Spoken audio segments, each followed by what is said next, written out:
Praise the Lord. கர்த்தருக்குள் பிரியமான என் அன்பு சகோதர சகோதரிகள் அனைவருக்கும் ஆண்டவராகிய இயேசு கிறிஸ்துவின் ஈடு இணையில்லாத நாமத்தில் உங்களுக்கு எனது இனிமையான புத்தாண்டு வாழ்த்துக்களை தெரிவித்துக் கொள்கிறேன். கர்த்தருடைய வசனம் சொல்கிறது, சங்கீதம் 33 அதிகாரத்திலே 19வது வசனம், பஞ்சத்தில் அவர்களை உயிரோடு காக்கவும் கர்த்தருடைய கண் அவர்கள் மேல் நோக்கமா இருக்கிறது.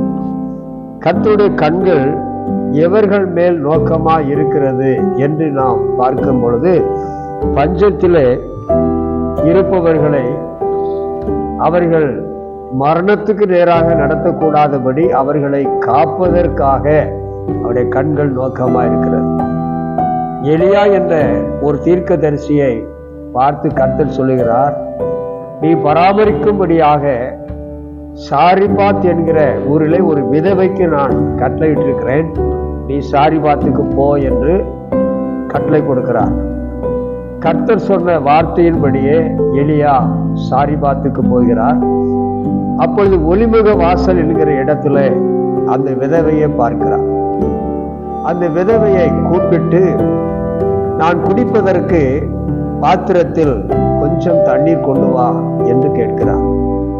அவள் தண்ணீர் கொண்டு வருவதற்காக செல்லுகிற பொழுது மீண்டும் அவளை கூப்பிட்டு, எனக்கு ஒரு அப்பத்தையும் கொண்டு வா என்று கேட்கிறார். அப்பொழுது அந்த விதவை எலியாவை பார்த்து சொல்லுகிறான், என்னுடைய பாத்திரத்துல பானையில கொஞ்சம் மாவு இருக்குது, கலசத்துல கொஞ்சம் எண்ணெய் இருக்கிறது. இந்த கொஞ்சம் மாவு வைத்து கொஞ்சம் எண்ணெயை வைத்து ஒரு அடையை பண்ணி நானும் என்னுடைய மகனும் சாப்பிட்டு விட்டு சாகலாம் என்று இருக்கிறோம், அதனால இந்த 2 விறகுகளை பொறுக்க வந்திருக்கிறேன் என்று அவள் சொல்லுகிறார்.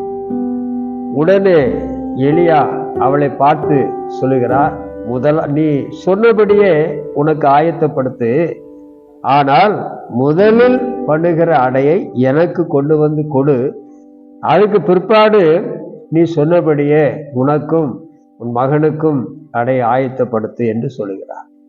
நீ அப்படி செய்தால் தேசத்துல மழையை கர்த்தர் கொடுக்கிற வரைக்கும் உன்னுடைய பாலில் இருக்கிற மாவும் செலவழிந்து போகாது, கலசத்திற்கிற எண்ணெயும் செலவழிந்து போகாது, நீ செய் என்று சொல்ல.